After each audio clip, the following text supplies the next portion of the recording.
என் தம்பி ஊர்லேருந்து வந்தனால வாய் பேசிக்கிட்டே உட்காந்தாச்சு. அம்மினா ஸ்கூல் விட்டு வந்துட்டான். இன்னைக்கு என்ன ஸ்நாக்ஸு அப்படின்னா, ஒன்றுமே யோசிக்கலையாப்பா அப்படின்ட்டு, அடப்பாவிகளா சரி சிக்கன் சாண்ட்விச்சாவது எனக்கு ஆர்டர் போட்டு விடு அப்படின்னா, உள்ளே போய் பார்த்தா ₹220 இதுக்கு பருத்தி மூட்டை குடோனில் இருக்கலாம், நானே பண்ணித்தரேன் அப்படின்ட்டு பிரெட் ஆம்லெட் பண்ண ஆரம்பிச்சிட்டு பட்டரை நல்லா தூக்கலாக போட்டு நல்லா ஃபஸ்ட்டு டோஸ்ட் பண்ணிவிட்டு அதுக்கப்புறமா வந்துட்டு முட்டையில் முக்கி அம்மிக்கு போட்டு கொடுத்தாச்சு. கெச்சப்பாக வச்சு சாப்பிட்டுக்கிட்டு இருந்தான்.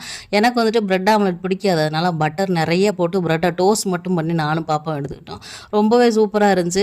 என் தம்பிக்கு ஊட்டி விட்டு அவன் வந்து இன்றைக்கி என்ன பண்ணி கொடுத்தாலும் சூப்பர் சூப்பர் அப்படின்னு சொல்லி தலையாட்டிக்கிட்டே இருந்தான்.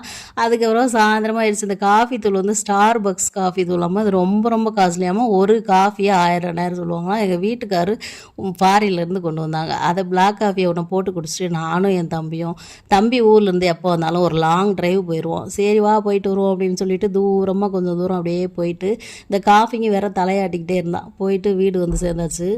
நைட்டுக்காக என்ன வேணும் அப்படின்னு கேட்டதுக்கு சிக்கன் குழம்பும் சப்பாத்தியும் பண்ணித்தா அப்படின்னா என் தம்பி சரின்னு சொல்லிட்டு கொஞ்சம் சாரமாக சிக்கன் குழம்பு வச்சுட்டு சப்பாத்தியும் 2 பேரும் அப்படியே சின்ன வயசு கதையெல்லாம் பேசிக்கிட்டே ஜாலியாக சப்பாத்தி போட்டுட்டு இன்றைக்கி நாள் வந்துட்டு இனிதே ஓட்டியாச்சு.